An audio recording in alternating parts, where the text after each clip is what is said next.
All right, next I want to talk about air masses. And what these are large bodies of air. And think about it this way. You have, say, a hot and dry desert, let's say in Arizona, New Mexico. Well, what's the air going to be like above that desert? Well, it's going to be, so a desert is hot and dry, so the air above the desert is also going to be hot and dry. Let's look at northern Canada. You know, what's that like? It's a very cold place and fairly dry too because it's on land. And so the air over Canada is going to be very cold and dry as well. Air over the ocean is going to be either cold and wet if it's farther north, or warm and wet if it's farther south. And so these are large bodies of air that have similar temperature and moisture characteristics. You know, they're either cool or cold or hot, or they're wet or they're dry. And one thing I want to point out right in the beginning here is that on the next exam, you will need to be able to identify these air masses over North America as seen in this figure here.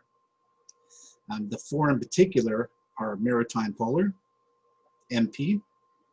I'll go over these codes in a moment.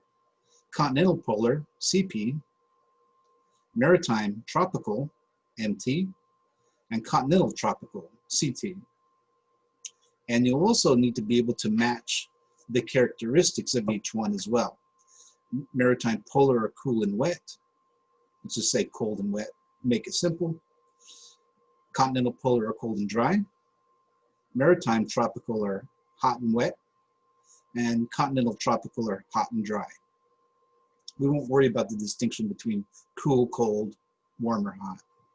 And so you'll have a figure like this that's unlabeled, and you'll need to be able to match the codes to the location on the map.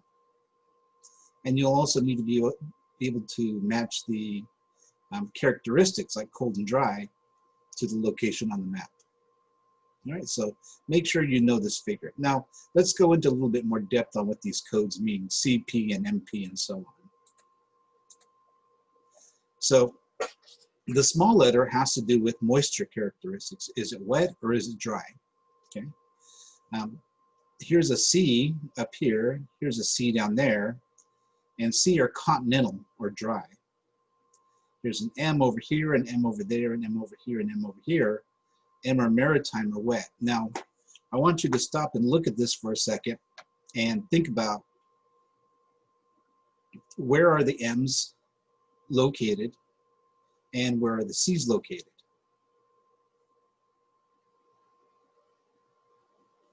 Well, one pattern I hope you notice is that C or continental develop over land, and M or maritime develop over the ocean. So because the M's develop over the ocean, that's why they're wet, and because the C's develop over land, that's why they're dry. Okay, the second factor we have is temperature characteristics. We have a polar or Arctic. Do those sound like cold or warm terms to you? They're cold, so they develop at high latitudes. And then whereas we have tropical or equatorial, they develop at lower latitudes closer to the equator, either in the tropics or right at the equator itself. Now, one thing I'll point out is that you can't see an E on this map because equatorial air only kind of rides along the intertropical convergence zone pretty much and does not affect North American weather. So that's the second thing I want to kind of go back to is that these things move around. And as they move around, they come into contact with each other. So air with different moisture and temperature characteristics. So for example, this cold, dry air moves downward along the arrows and comes into contact with this warm and wet air from the Caribbean. And where they mix, that's where you have changing of the weather.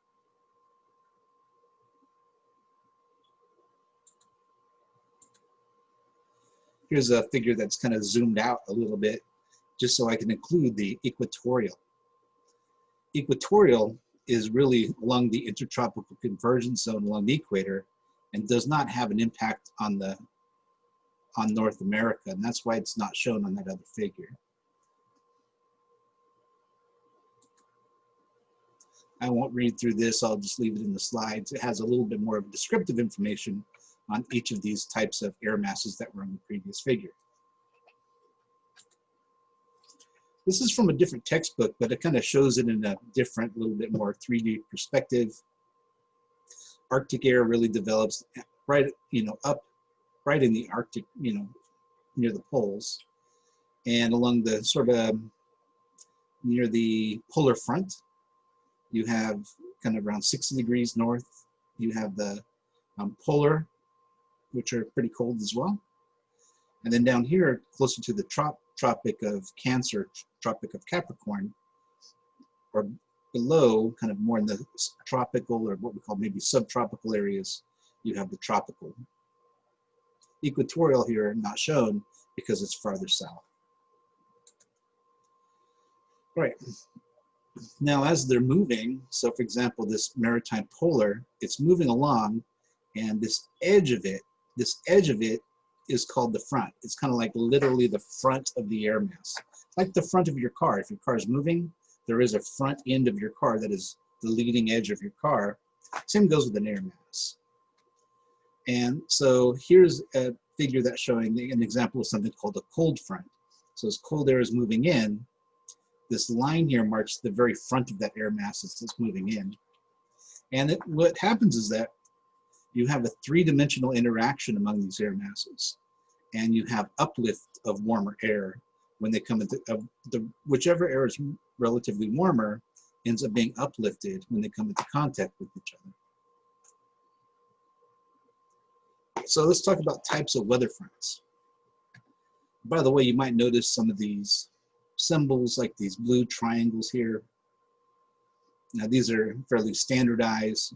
You have what's called a warm front where warm air is moving in, cold front where cold air is moving in.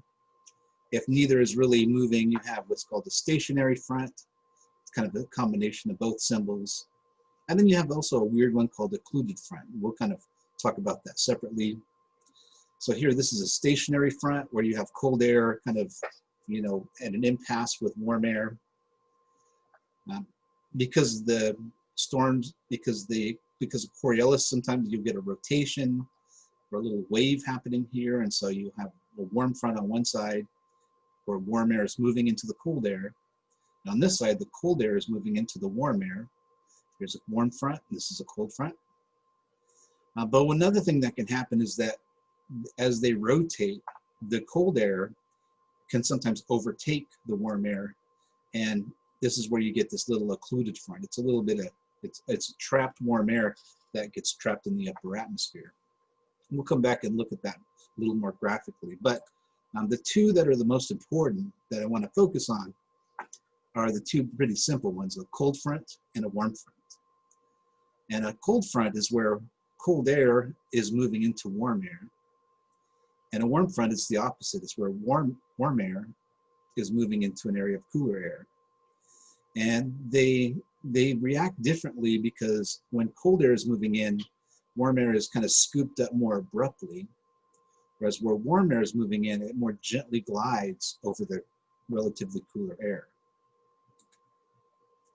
So here, a cold front, cold air moves into an area that's relatively warmer, but it's a very steep slope, and you have very severe storms, including thunderstorms, as the clouds rise, they rise vertically, and you get these very tall clouds that tend to create more violent storms.